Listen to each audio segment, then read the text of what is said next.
mundo, bom estar aqui falando com vocês todos.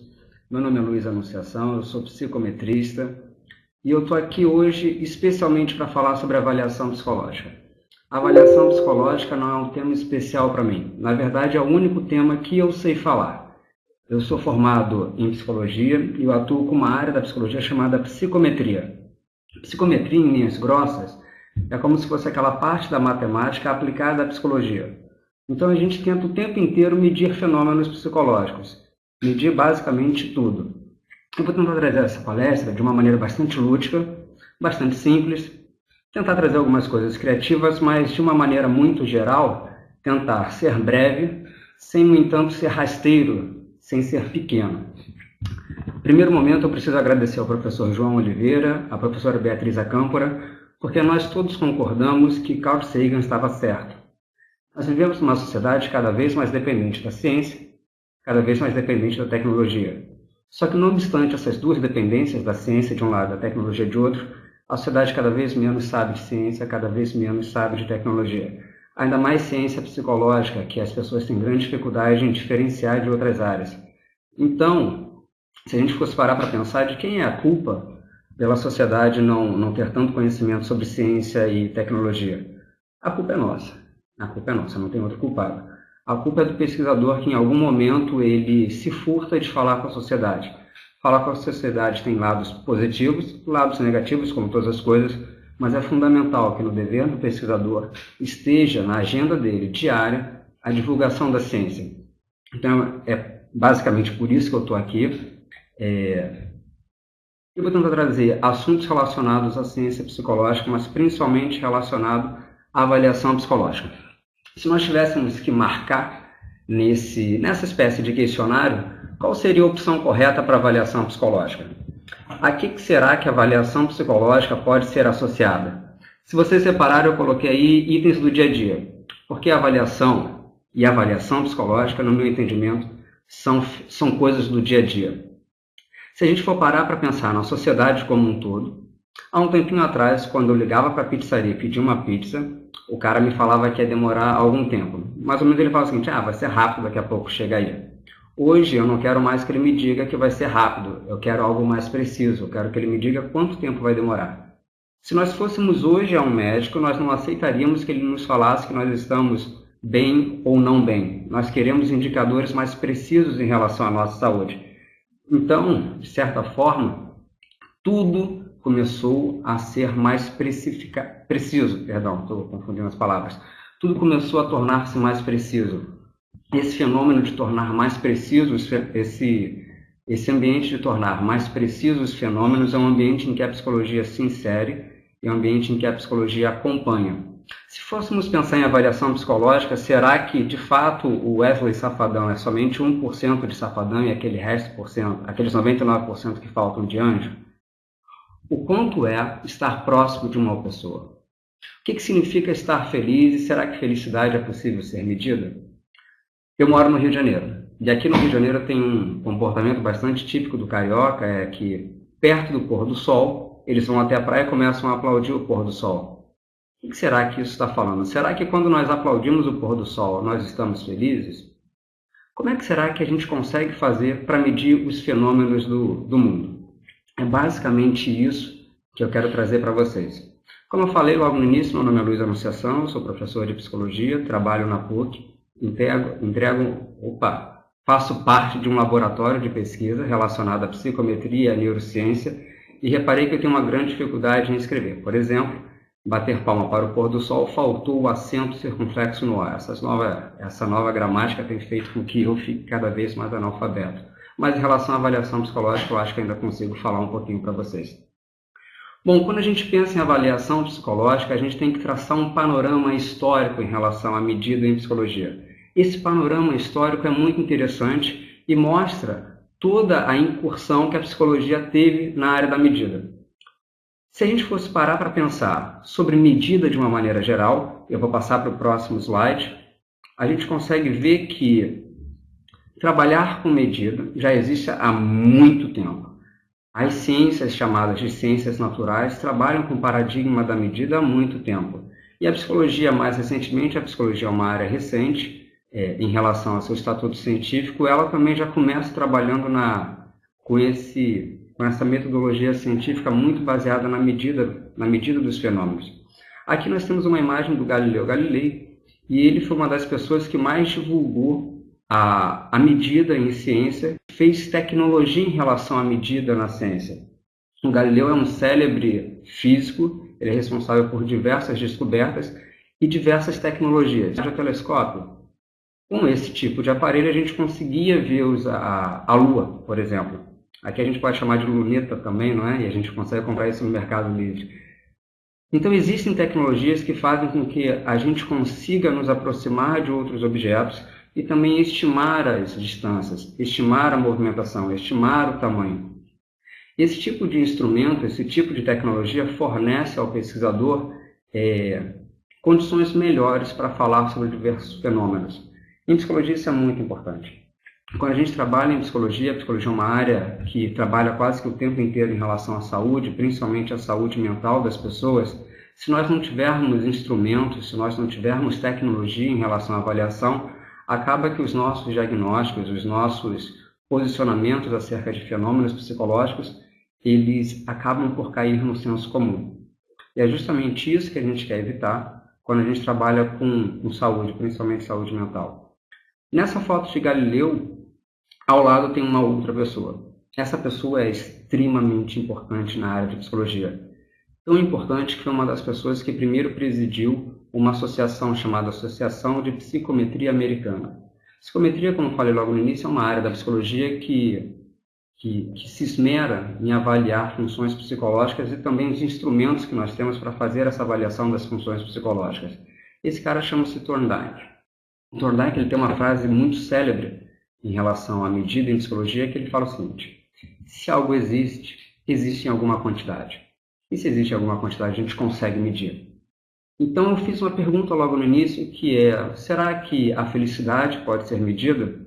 Bom, se felicidade existe, ela existe em alguma quantidade e certamente a gente consegue medir.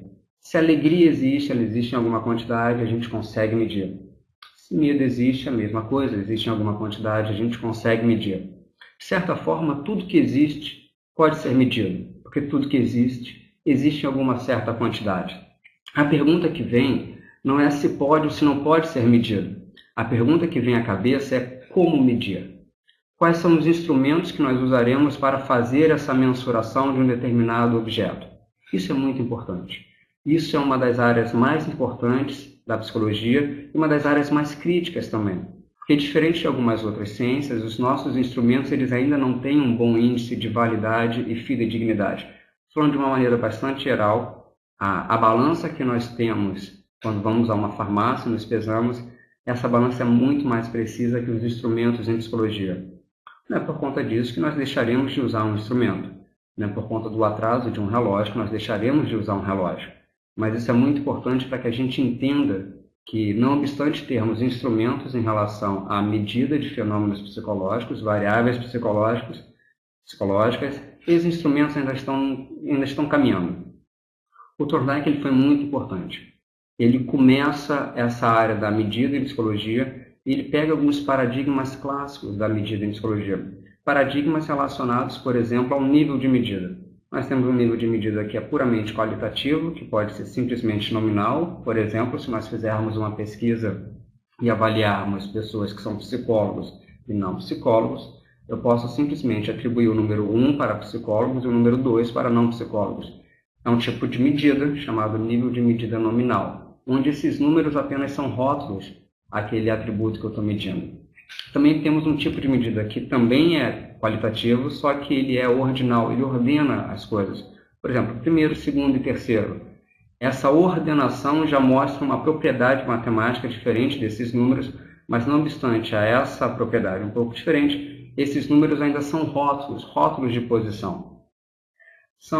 A gente chama isso de nível de medida do tipo qualitativo.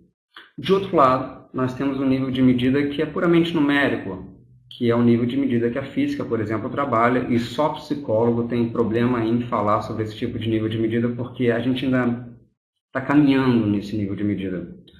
O mais aprimorado é o nível de medida chamado nível de medida de razão ou racional. que é onde o zero é zero de verdade. Então, a ausência de determinado atributo é zero. Por exemplo, se eu botar a mão no meu bolso agora e tentar tirar dinheiro, vai ter R$0. Esse zero existe não existindo. Então, esse zero ele é de verdade. Chama-se isso de nível de medida do tipo racional ou de razão. E um pouquinho antes desse nível de medida vem o intervalar. Por exemplo, se eu falar para vocês que aqui no Rio de Janeiro está fazendo 25 graus, nós sabemos que esse 25 graus é diferente de 26, é diferente de 27, mas 50 não é exatamente o dobro de 25 graus, porque essa escala é um pouco diferente da escala Kelvin, que é a escala de temperatura mais precisa que nós temos. Mas então nós temos 4 ingredientes nesse padrão de nível de medida.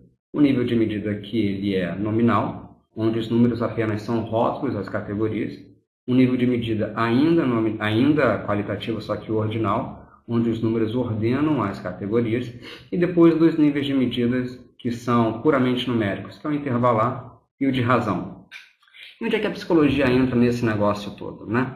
Talvez seja isso que você esteja se perguntando. Onde que a psicologia entra e, principalmente, como a avaliação psicológica pode nos assegurar alguma coisa em relação a trabalho, alguma coisa em relação à economia, alguma coisa em relação a empreendedorismo, como é que a avaliação psicológica ela pode auxiliar na profissão que nós temos e como a avaliação psicológica ela pode se desenvolver e ajudar a desenvolver pessoas.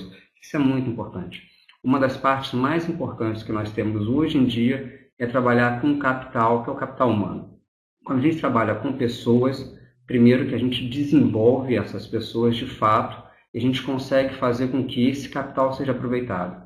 Um computador se quebra, a gente compra outro. Uma pessoa, a gente não tem essa condição. Uma pessoa precisa ser cada vez mais trabalhada. E a avaliação psicológica ela é um instrumento a mais para que a gente consiga ter um levantamento de perfil sobre aquela pessoa. Bom, se eu falo de avaliação psicológica e eu coloco a avaliação psicológica dentro do grande escopo do conjunto da medida, e que, de certa forma, é uma interface entre matemática e estatística, o que a gente avalia quando a gente avalia a partir de instrumentos psicológicos? O que um teste psicológico avalia? Essa é uma pergunta muitíssimo evidente e que esclarece, de uma maneira bastante clara, as finalidades da avaliação psicológica. No próximo slide, eu tentei basear essa palestra em figuras. Eu acho que as figuras, elas expressam de uma maneira bastante simples aquilo que o palestrante quer falar. É claro que fica incompleta de uma certa maneira, mas nos ajuda a desenvolver um raciocínio muito mais voltado a imagens do que a textos. Os textos ficam muito pesados. Em relação à avaliação psicológica, a gente tem que pensar o que se avalia quando a gente vai num psicólogo, não é? O que um psicólogo avalia? Bom, um psicólogo avalia funções psicológicas.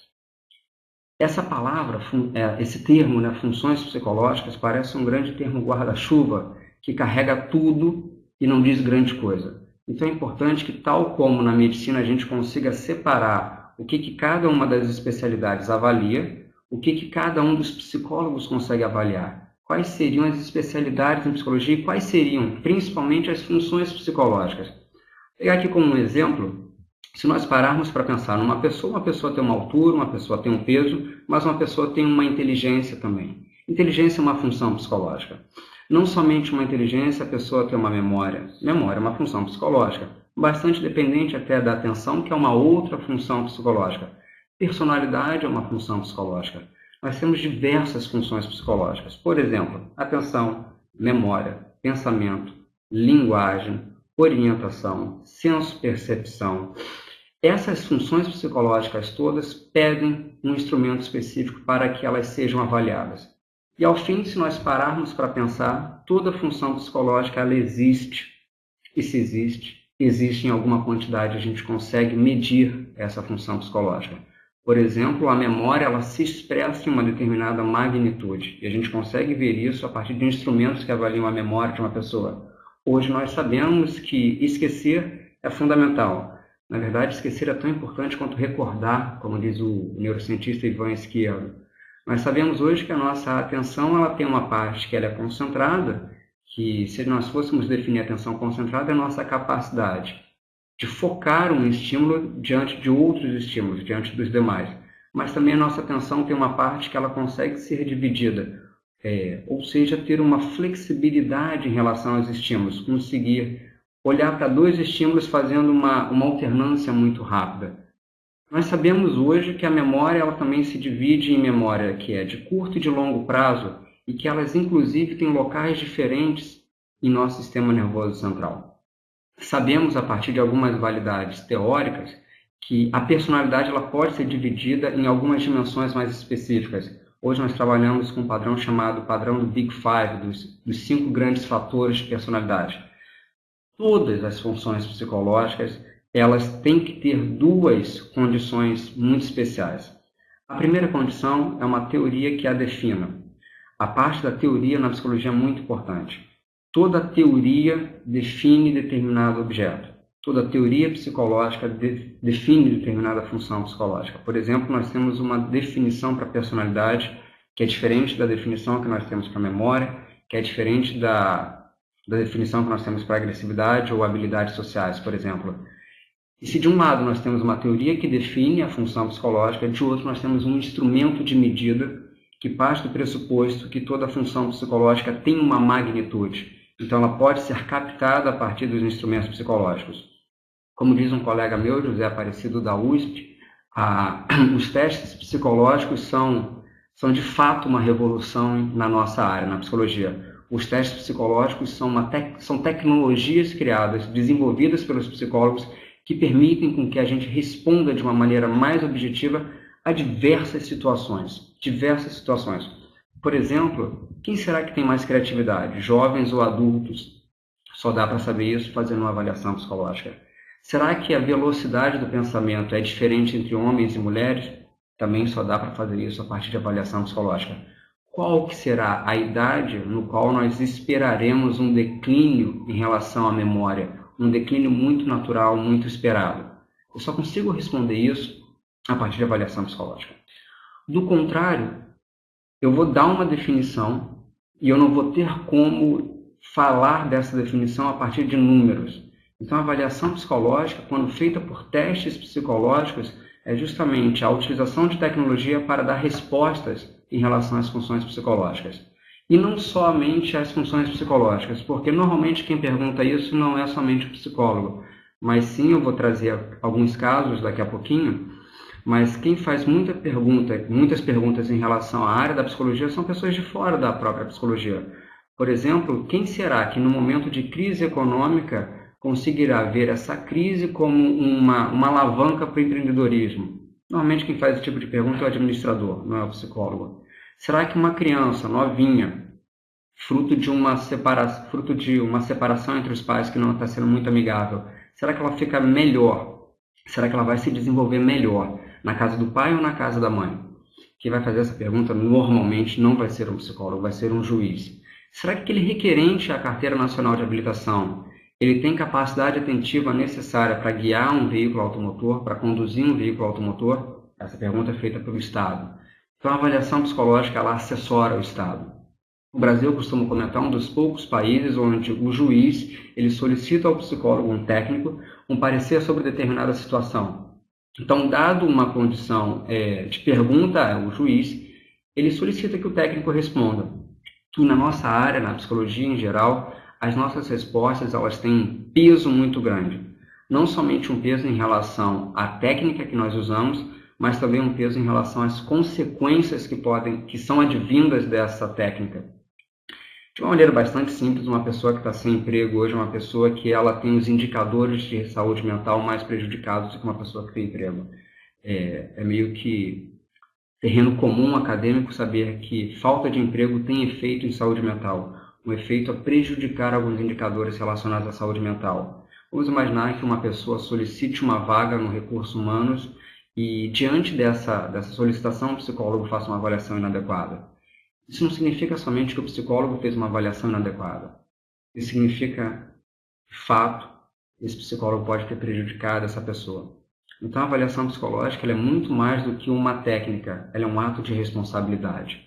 Saber o que avaliar, saber como avaliar, saber quem avaliar, isso é fundamental. É fundamental porque nós todos defendemos a ciência, mas nós sabemos que a ciência ela precisa ser bem feita, porque do contrário, nós estaremos cometendo quase que atentados sociais, com a utilização de instrumentos. E é justamente isso que a gente evita. A gente evita isso fazendo um estudo sério de psicologia, a gente evita isso fazendo um estudo sério de psicometria, tendo com precisão os limites que nós podemos ir, sabendo que todos os testes são baseados na estatística, então eles não são exatos, eles têm um coeficiente de precisão, eles têm um intervalo de credibilidade, uma margem de erro. Nós fazemos isso o tempo inteiro para as funções psicológicas.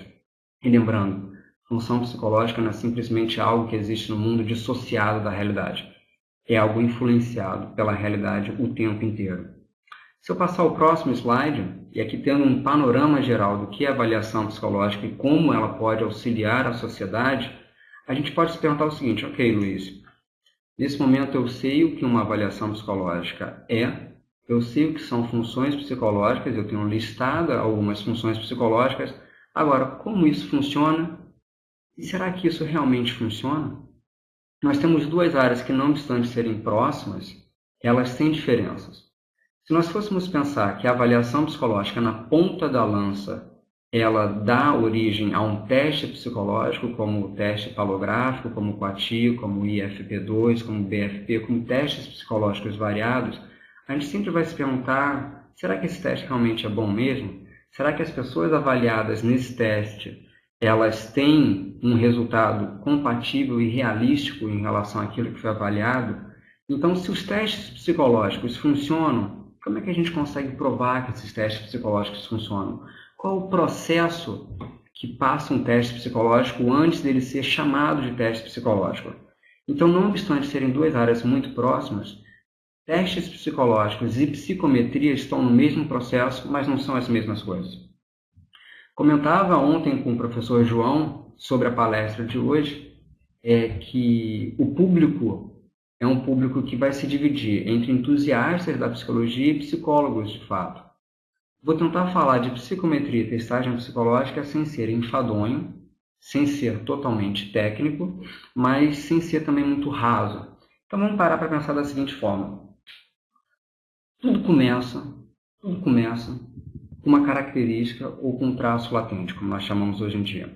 Se nós fôssemos a um médico hoje, um cardiologista, ele iria avaliar a nossa frequência cardíaca, por exemplo, o batimento do nosso coração. Esse objeto que o cardiologista avalia é o mesmo objeto que o psicólogo avalia. A diferença é, em vez de avaliar a frequência cardíaca, a gente quer avaliar a capacidade atentiva. Então, só muda o objeto. Se de um lado nós temos o coração, de outro lado nós temos a atenção, por exemplo, ou a memória. Esse é o primeiro passo, é saber aquilo que você deseja avaliar. Quando nós temos um teste psicológico hoje, esses testes são todos separados por funções psicológicas. Existem testes para atenção, existem testes para linguagem. São coisas diferentes. Atenção e linguagem, uma depende da outra? É óbvio, em pessoas saudáveis, é óbvio que atenção, linguagem, memória, personalidade, inteligência, elas estão todas aglutinadas. Existe um índice de colinearidade entre essas funções psicológicas. Mas nós sabemos, a partir de casos clínicos, que essas funções psicológicas podem se apresentar de maneira separada em pessoas com alguns acometimentos clínicos. Bom, primeiro passo, saber aquilo que você quer avaliar. Segundo passo, ter uma teoria em relação àquilo ali. Então, a teoria para a atenção, teoria para a memória, teoria para a personalidade. Não adianta saber o que você quer avaliar sem saber as teorias relacionadas àquilo ali. Bom, ao passo que você sabe o que você quer avaliar, ao passo que você tem uma teoria que fala sobre aquele objeto que será avaliado, é necessário ter um instrumento, tal como uma balança, um estadiômetro, que tenha a capacidade de aferir, ou seja, tenha a capacidade de gerar números sobre aquele objeto.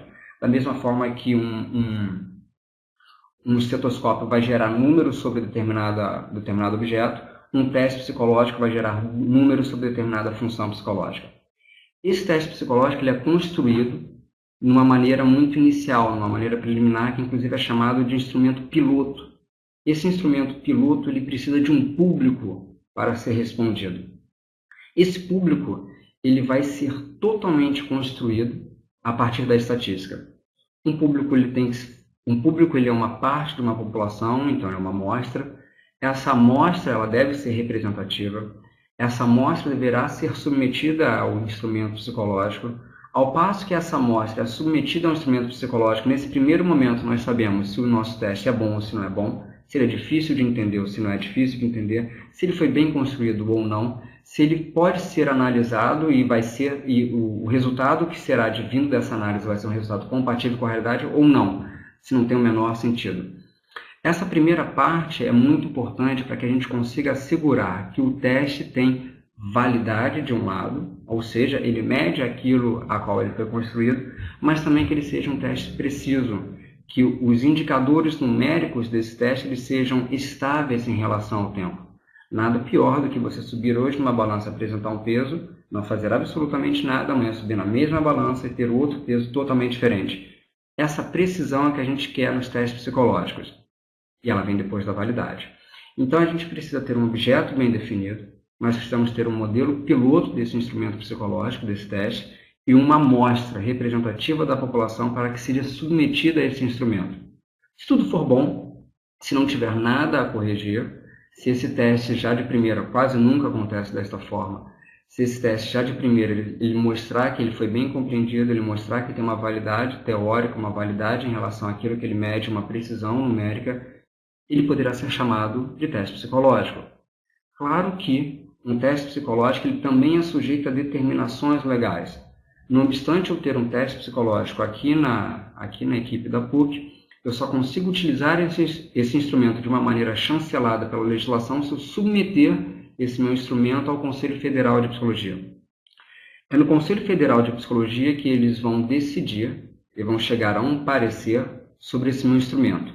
Se esse meu instrumento ele é bom e por isso vai ser chamado de favorável, ele mede aquilo que ele se propõe, então ele é válido, ele tem uma estabilidade, uma consistência interna, então ele é preciso, ele tem tabelas normativas. Então, se esse instrumento for passar por esses 3 critérios, ele vai ser recebido como um instrumento favorável. Um psicólogo poderá comprar esse instrumento e utilizar esse instrumento. Ou não, em algum momento eu posso ter cometido alguma atrocidade teórica ou alguma falha em relação à medida e esse instrumento pode ser considerado como não favorável e, portanto, não próprio para a utilização do psicólogo. São 2 coisas totalmente diferentes. De um lado, nós temos modelos matemáticos, modelos estatísticos, que querem saber, esse teste mede aquilo que ele se propõe? 2, ok, esse teste é preciso em relação aos indicadores, à medida que ele deriva? 3, como pessoas externas podem ser posicionadas a partir daquelas tabelas normativas? Essa é a grande área chamada psicometria. A psicometria está interessada em saber se os testes psicológicos são bons e também se eles medem aquilo que o teste se propõe. A psicometria ela faz isso o tempo inteiro a partir de modelos matemáticos. Quase que o meu trabalho, basicamente, é analisar dados que foram coletados a partir de instrumentos psicológicos. De outro lado, tem um teste propriamente dito, tem um instrumento, tem uma ferramenta tecnológica que ela tem todo um arsenal psicométrico por detrás, mas tem uma forma de aplicação. Essa forma de aplicação ela depende muito mais daquele psicólogo que irá aplicar o teste do que dos modelos psicométricos. O psicólogo tem que respeitar o manual, o psicólogo tem que fazer com que o manual seja de fato aplicado no dia a dia, o psicólogo tem que fazer a aplicação psicológica com ética, o psicólogo não pode modificar esse instrumento, o psicólogo não pode criar novos itens de um teste, por exemplo, ou alterar o tempo de execução desse teste, porque do contrário, acaba que todo aquele estudo inicial vai rala abaixo, não tem muito sentido. Então são 2 coisas que, não obstante serem muito próximas, acabam por serem muito diferentes. Para vocês terem uma ideia, eu trabalho bastante junto com o pessoal do IBNeuro, com o professor Danilo Assis, com revisões de pareceres de concurso público. Em diversos momentos, uma pessoa decide ser funcionária pública, esse concurso público sempre é chancelado por um edital, e esse edital tem todas as cláusulas, tem todos os artigos, tem todo o conteúdo no qual aquele candidato vai se submeter. Um deles, normalmente, é a avaliação psicológica, que serve para detectar traços latentes que são compatíveis com aquele perfil profissográfico construído no edital. Bom, todo dia, toda semana, aparece alguma contestação em relação aos resultados das avaliações psicológicas por testagem em concursos públicos. Em muitos momentos, percebe-se que não tem nenhum sentido aquela contestação, que aquele candidato ele não tem em relação às suas funções psicológicas, porque o teste psicológico no concurso público é para responder uma questão muito específica, muito focal, mas então em alguns momentos o candidato realmente não tem aquele perfil exigido para desempenhar aquela função, mas em outros momentos o psicólogo acaba por se exceder e modificar ou a correção do teste, ou a aplicação desse instrumento, ou criar um ambiente não muito propício para avaliação psicológica. Então são duas áreas da psicologia que o tempo inteiro tem que fazer uma interface, tem que conversar.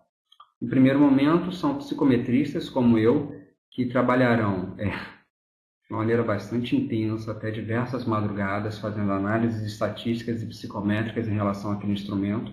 De outro lado, são os psicólogos que atuam fazendo a avaliação psicológica na sua maneira mais operacional, testando pessoas. Se esses dois personagens não conversarem, em algum momento haverá um erro. Um erro na engenharia pode derrubar um prédio. Isso é grave, certamente isso é grave. Um erro na psicologia pode acabar com uma vida. Isso, na minha opinião, é muito mais grave. Como eu conversava com o João ontem, em alguns momentos eu não saberei se a pessoa que está vendo essa palestra é um psicólogo formado, um entusiasta de psicologia, é um estudante em psicologia. Então tem uma palavrinha que na verdade deveria ser um verbo, deveria ser o verbo comportar. Eu me comporto, tu te comportas e por aí vai. É muito importante que o psicólogo, na hora que fizer uma avaliação psicológica, tenha ética. Ética não pode ser somente um livro em que a gente pega esse livro e lê os artigos, as cláusulas e fala artigo 1, artigo 2, artigo 3.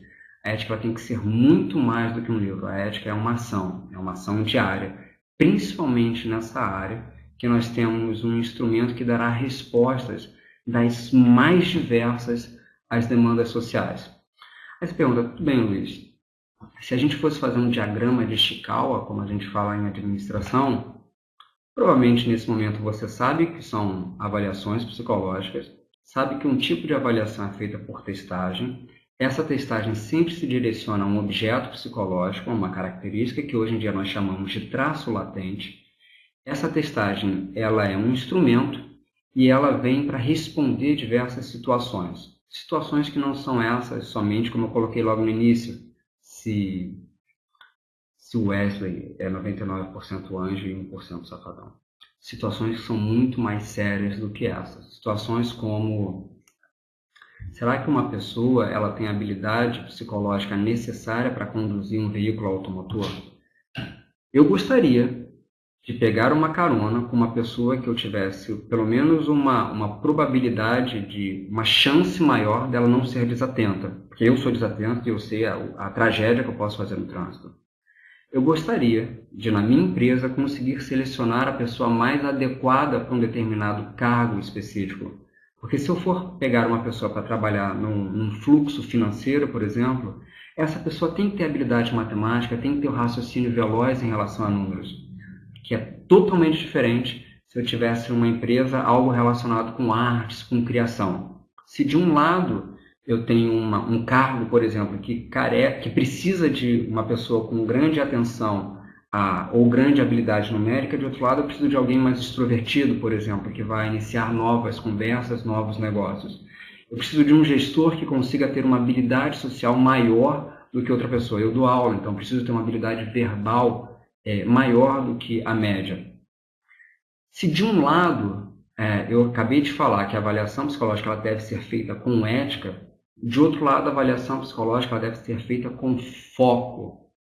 Para que você utiliza um teste psicológico? Para qual demanda você utiliza um instrumento psicológico? Tem algumas demandas que são legais no sentido jurídico. Por exemplo, aqui no Brasil, eu não conheço outros países onde isso funciona desta mesma forma, mas aqui no Brasil, uma pessoa para um requerente a porte de armas, ele passa por uma avaliação psicológica. Um requerente a cirurgia bariátrica, a vasectomia, passa por avaliação psicológica. Um requerente a CNH, Carteira Nacional de Habilitação, passa por avaliação psicológica. É entendimento do Estado que esse tipo de demanda da população, da sociedade, precisa de um técnico que responda se aquela pessoa tem aquele atributo, tem aquele traço latente, compatível ou não com aquela demanda. Então, será que uma pessoa que requer uma carteira de habilitação tem a atenção necessária? Será que uma pessoa que requer porte de armas, ele tem suprimida a sua agressividade? Será que uma pessoa que requer uma carteira para pilotar avião, ele conseguirá de fato pilotar esse avião sem colocar a vida dele ou a vida de outras pessoas em risco? Esses itens todos são relacionados à avaliação psicológica. Esses itens todos são feitos tradicionalmente pelo psicólogo, que utilizará de instrumentos psicológicos para dar essa resposta. Costumo comentar que, no fim, seja um diagnóstico, seja simplesmente um levantamento de perfil, no fim acaba que é algo muito qualitativo, né? Se a gente for parar para pensar, falar que uma pessoa tem ou não tem determinada condição clínica, tem um quê de qualitativo por detrás? Tem uma observação clínica, por exemplo, por detrás. É claro que nós temos duas opções. Eu recebo um paciente no meu consultório, eu jogo um dado para o alto, se cair de 1 a 3 eu falo que não tem aquela condição clínica, se cair de 4 a 6 eu falo que tem. Eu acho que a pior forma possível de avaliar alguém é jogando um dado para o alto. Então, não obstante que os diagnósticos em psicologia sejam diagnósticos muito enraizados à qualidade, se nós tivermos uma base métrica, melhor ainda. É tão importante a avaliação psicológica, principalmente a testagem psicológica, que a própria APA, que é a American Psychological Association, tem um departamento, tem uma área, uma divisão específica para trabalhar com a avaliação psicológica. A avaliação psicológica é tão importante, aqui eu vou colocar um cenário externo. Quem trabalha com testes psicológicos sabe que hoje, no ENAD e no ENEM, os instrumentos são construídos a partir de um paradigma da medida chamada teoria de resposta ao item, que é uma forma de fazer uma regressão não linear no resultado daqueles instrumentos, para que a gente tenha uma escala que ela tenha os postos de distância igual. Nós sabemos hoje que em medicina, se nós tivermos um falso positivo, um falso negativo, isso estraga a vida de uma pessoa. Imagina que a gente vai fazer um exame para sabermos se somos soropositivos para HIV e sai que o resultado sim, nós somos, mas foi um falso positivo. Nossa, a gente se mata depois de uma situação dessa. Os erros em relação aos resultados da avaliação são muito drásticos. E por isso é necessário que cada vez mais a pessoa se entenda de avaliação, saiba os modelos matemáticos por detrás, utilize esses instrumentos com ética, utilize esses instrumentos com toda a parcimônia possível. Novamente, se alguma coisa existe, ela existe em alguma quantidade. Se existe alguma quantidade, a gente consegue medir com os instrumentos que nós temos. Parece que quando eu falo dessa forma, eu estou tirando do mundo a sua beleza. Parece que quando eu falo que se algo existe alguma quantidade, eu vou lá e eu meço, eu tiro aquela singularidade das pessoas, porque, no meu ponto de vista, as pessoas são grandes objetos em que eu consigo tirar delas atenção, memória, inteligência, personalidade, motivação, colocar num banco de dados e trabalhar como se eu tivesse uma biometria psicológica para aquela pessoa. Então, parece até que eu naturalizo demais o que as pessoas têm como hábito tratar como algo especial, né? O ser humano é algo especial. Parece, em algum momento eu confesso que eu sou muito inclinado a trabalhar somente com números. Mas eu resolvi trazer nos slides que faltam algumas coisas muito interessantes em relação às pesquisas que a gente tem feito aqui na PUC e que dão um ânimo novo a entender como a avaliação psicológica ela pode ser feita com criatividade, como a gente consegue ter respostas até mesmo lúdicas para situações sociais. No meu doutorado eu trabalhei com uma escala que ela foi construída para ver se uma criança ela consegue se desenvolver melhor ou pior em determinados ambientes. Então vamos imaginar que nós tenhamos um filho, esse filho tem seus 3 anos e tenhamos a opção de colocar essa criança numa creche. Essa creche ela pode ser uma creche boa, e certamente se for uma creche boa vai ajudar no desenvolvimento social e emocional do nosso filho, ou essa creche pode ser uma creche ruim. Sabemos hoje em psicologia que se a creche for boa, ela de fato melhora o desenvolvimento psicológico da criança. Agora, se for ruim, não, piora. Não é como se fosse placebo que nada faz, piora. Como é que eu sei se essa criança se desenvolve melhor ou pior em determinada situação? Só dá para fazer isso avaliando. E quando a gente avalia essa criança, a gente consegue ter indicadores não somente do desenvolvimento infantil, mas do impacto indireto dessa instituição, dessa creche, em relação ao desenvolvimento dessa criança. Olha que maravilha! Isso em economia tem até um nome, chama-se accountability, que é uma área toda relacionada a medir o impacto de políticas públicas. Será que aquela determinada política pública que tem sido realizada por determinado estado, por determinada entidade, ela funciona? A gente só consegue saber se uma política pública funciona, principalmente nessa área relacionada à educação, a desenvolvimento, à inclusão, se nós avaliarmos essa política. Mas não adianta avaliar, por exemplo, um colégio para saber se tem 5 ou 10 computadores, se a sala é bem ou mal iluminada. A gente precisa avaliar também os efeitos desse colégio no comportamento das pessoas. Tem algumas escalas que medem o desenvolvimento infantil. E é sempre bom termos cada vez mais instrumentos que consigam dar respostas em relação a esse tema. Respostas a esse tema são importantíssimas, porque as crianças de hoje, 2016, por uma razão lógica, irão decidir o futuro. Então, nós temos que prover as melhores condições para essas pessoas, as melhores condições de desenvolvimento. Como é que será que uma creche boa tem efeito na saúde mental de uma criança? É isso que eu quis responder no doutorado. Será que creches boas elas ajudam a melhorar o desenvolvimento infantil e será que creches ruins ajudam a piorar o desenvolvimento infantil? Essa condição não tem nada a ver. Como eu falei logo ainda há pouquinho, sim, tem a ver, tem a ver. Agora, se de um lado nós temos uma avaliação que serve para dar uma resposta bastante importante em relação à saúde pública e a políticas públicas, de outro lado tem coisas que são quase que hobbies meus. Eu passo quase que a semana inteira fazendo algum tipo de pesquisa. E tem uma pesquisa que a gente fez aqui em parceria entre PUC, Brasil, Extremadura, na Espanha, e Coimbra, em Portugal. Nós queríamos saber se as pessoas tinham duas coisas: uma dependência à internet e dois, se as pessoas estavam cometendo algum tipo de violência online. Bom, dependência à internet pode ou não gerar algum tipo de violência online. Mas qual é a resposta que todo pesquisador dá quando a gente pergunta: será que as pessoas estão utilizando a internet para cometer algum tipo de violência? Se você deu a resposta que sim, você errou. Se você deu a resposta que não, você também errou. A resposta que todo pesquisador dá diante de situações como essa é: não sei. Nós não sabemos. Nós temos que fazer uma pesquisa, que somente a partir de uma pesquisa a gente vai conseguir ter evidências. E é fundamental se baseia em evidências para ter qualquer tipo de atitude. Qualquer tipo. Então, nós fizemos em 2015 essa pesquisa tem uma continuação agora em 2016, e nós vimos, o que é muito curioso, que o Brasil é como se fosse um pinguim dentre as aves. Ele se comporta totalmente diferente em relação, não bem ao Brasil, porque eu não tenho uma grande validade externa nessa pesquisa, a PUC, vamos falar assim dessa forma, ela se mostrou totalmente diferente das outras universidades da Espanha e da Universidade de Coimbra, em Portugal.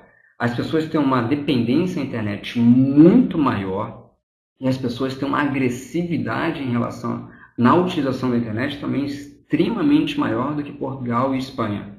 As mulheres do Brasil, da PUC, vamos falar assim, apresentam maiores indicadores relacionados à depressão. Já as mulheres de Extremadura e Portugal, elas apresentam maiores indicadores relacionados à ansiedade. Agora, será que a depressão que as pessoas apresentam no Brasil é relacionada com essa dependência à internet ou será que é fruto de uma violência, será que essa depressão que a mulher brasileira reportou é relacionada à dependência à internet? Será que é relacionada a algum tipo de agressão sofrida pela internet ou será que tem uma outra causa? Uma nova pesquisa, né? A gente só consegue ter essas respostas fazendo pesquisa, porque do contrário a gente tem respostas que são chamadas de respostas espúrias ou ilações, respostas sem uma evidência numérica por detrás. Pelo menos na minha forma de entendimento do mundo, é fundamental que nós tenhamos pesquisas quantitativas sobre todos os temas, porque elas vão permitir que a gente posicione as pessoas, compare-as e consiga ter uma comunicação entre os pesquisadores, para no fim nós temos medidas mais assertivas em relação ao que fazer. Por exemplo, ao passo que nós descobrimos que os indicadores em relação à saúde mental dos alunos da PUC apresentam-se muito diferente dos indicadores da Europa e indicadores de Portugal e da Espanha, nós construímos todo um protocolo de intervenção e informação específico para o Brasil, Não adianta fazer copy and paste, né? Copiar e colar estratégias que não seriam aplicáveis aqui no Brasil, estratégias diferentes, comumente utilizadas num público diferente. A gente só consegue fazer isso se nós tivermos uma situação de associação entre as pessoas, uma associação linear. Como nós vimos que não, aqui no Brasil o Brasil se comportou de uma maneira diferente em relação aos indicadores, a gente criou. Então, é uma consequência boa da avaliação psicológica, né? A gente conseguiu criar um protocolo de intervenção e um protocolo de informação diferente para o público brasileiro dos outros locais do mundo. Esse trabalho está publicado também, e além desse trabalho nós fizemos algumas outras coisas. Sabemos dessa polêmica em relação ao Uber e aos táxis. Eu resolvi botar a imagem antiga do Uber porque a imagem nova eu achei muito feia. Então a imagem antiga eu acho que fica mais legalzinha. Nós fizemos uma pesquisa em associação com o pessoal de Santo André. Nós queríamos saber qual era o nível de empreendedorismo dos taxistas. Porque é meio que local comum saber que o taxista é de fato um empreendedor. Ele tem uma empresa e ele atua por conta própria. Agora, será que ele é empreendedor por vocação ou será que ele é empreendedor por necessidade? E como é que será que essa variável empreendedorismo pode ser classificada em taxistas e pessoas que dirigem Uber? Os dois trabalham com condução de pessoas, os dois prestam serviços em relação à mobilidade urbana. Só que será que os dois têm o mesmo nível de empreendedorismo? Bom, a primeira parte da pesquisa foi feita em 2015 e a gente publicou agora em 2016 e nós vimos que, pelo menos em Santo André, nas escalas de empreendedorismo os taxistas foram muito, muito baixos. O que não quer dizer que no Brasil inteiro seja assim, mas que aquele local, Santo André, as pessoas que nós entrevistamos, elas se mostraram com um nível de empreendedorismo muito aquém, muito abaixo daquilo que é o esperado. Agora, será que as pessoas que dirigem Uber têm mais empreendedorismo que os taxistas? Bom, em 2016 a gente está fazendo essa pesquisa e provavelmente em 2017 a gente vai ter resultados que nos permitam falar sobre o nível de empreendedorismo.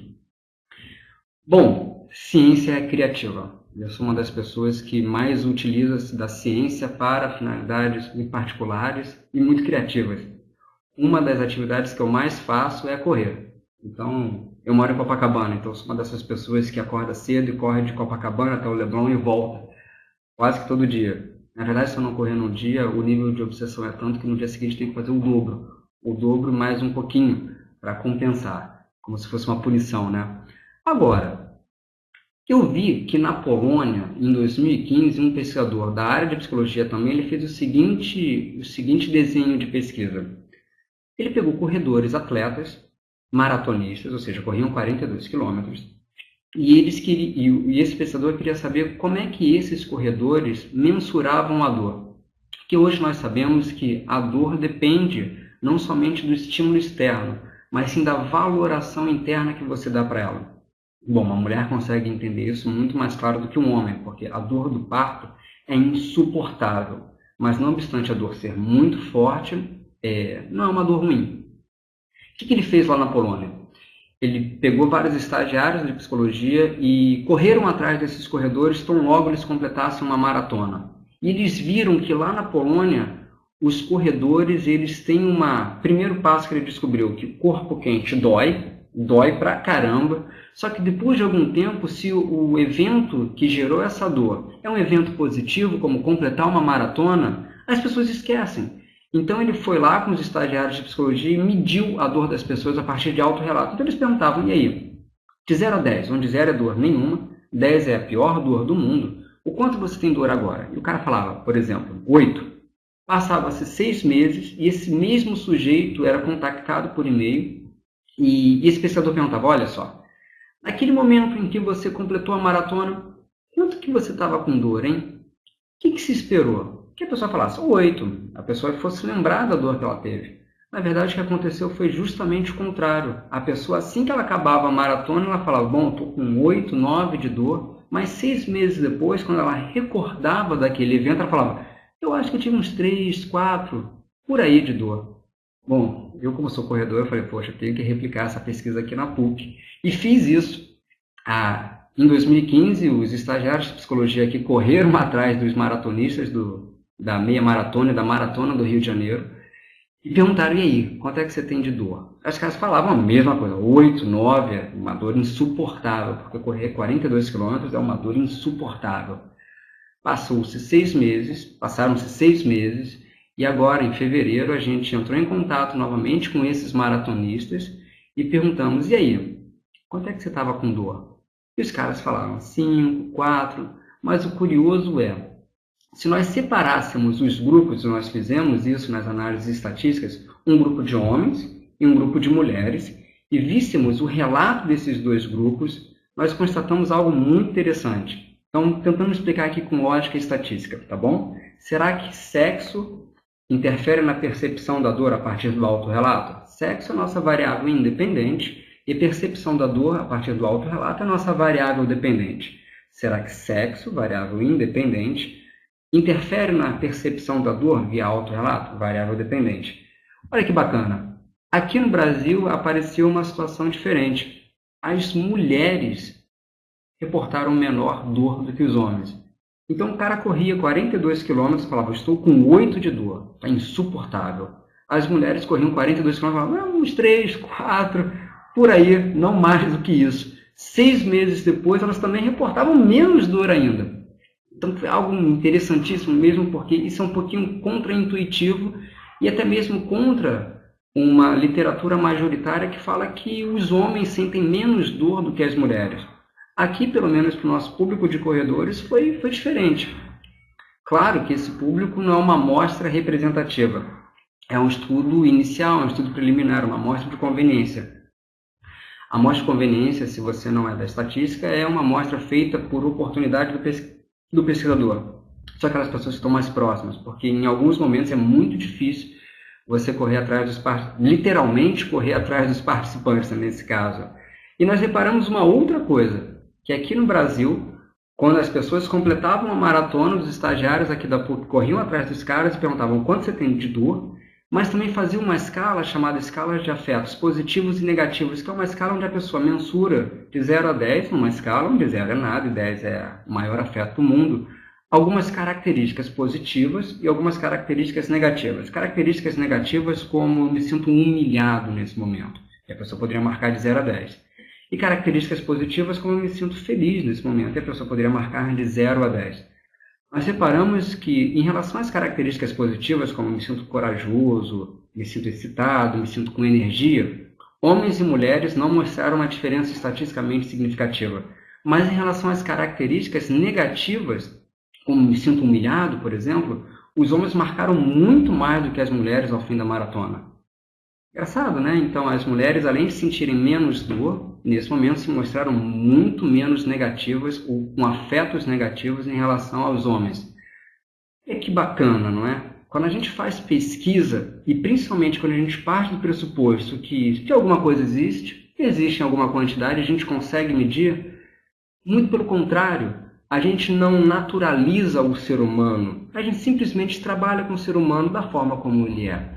A gente consegue desvendar do ser humano itens maravilhosos como esse em relação à medida de dor, como esse em relação ao empreendedorismo dos taxistas e muitas outras pesquisas. Eu só penso nisso, admito.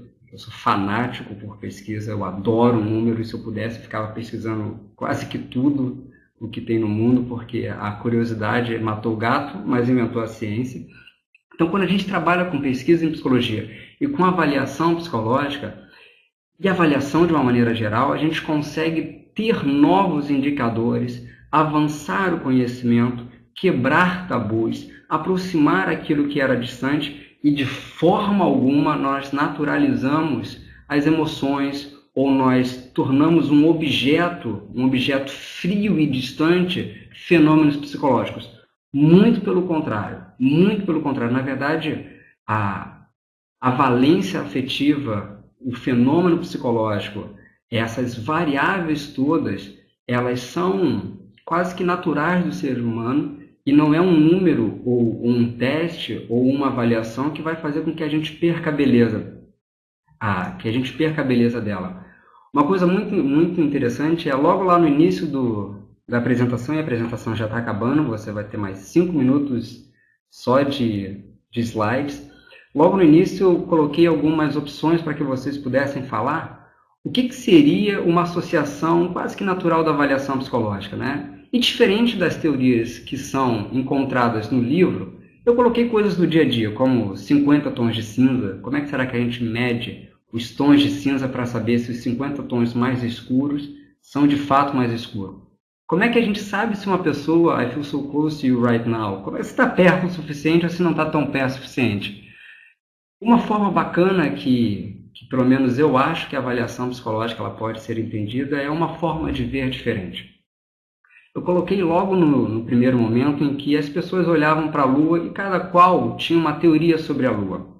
Não é porque nós temos hoje uma luneta que a gente vê a Lua diferente. A gente entende mais sobre aquele objeto, nós temos maiores indicadores sobre aquele objeto, da mesma forma que nós temos maiores indicadores sobre uma flor, por exemplo, mas isso não tira a magia, isso mostra a magia, isso mostra a beleza desse objeto. Aqui tem um disco, né, super clássico do Bob Dylan, onde ele está caminhando aí com a namoradinha dele pela rua, e eu tentei fazer isso, eu não achei o Bob Dylan, mas eu achei um boneco meio que fantasiado de alguma coisa no shopping com a minha namorada. Falei, bom, tenho que tirar uma foto disso. Será que nesse momento, se nós fôssemos medir o quanto eu estava feliz, ou quanto ela estava feliz, será que isso vai expressar a minha felicidade? Evidentemente que sim. Mas será que isso vai tirar a minha experiência? Claro que não. Então isso é muito importante. Uma forma de ver diferente não necessariamente invalida as formas antigas, mas sim nos dá mais evidências sobre aquele fenômeno que está sendo estudado.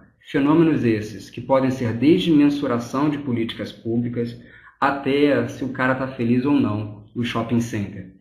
A avaliação psicológica, ela, pelo menos no meu entendimento, mas eu sou uma valência muito enviesada porque eu só faço isso. A avaliação psicológica, no meu entendimento, é a real forma de entender direitos humanos.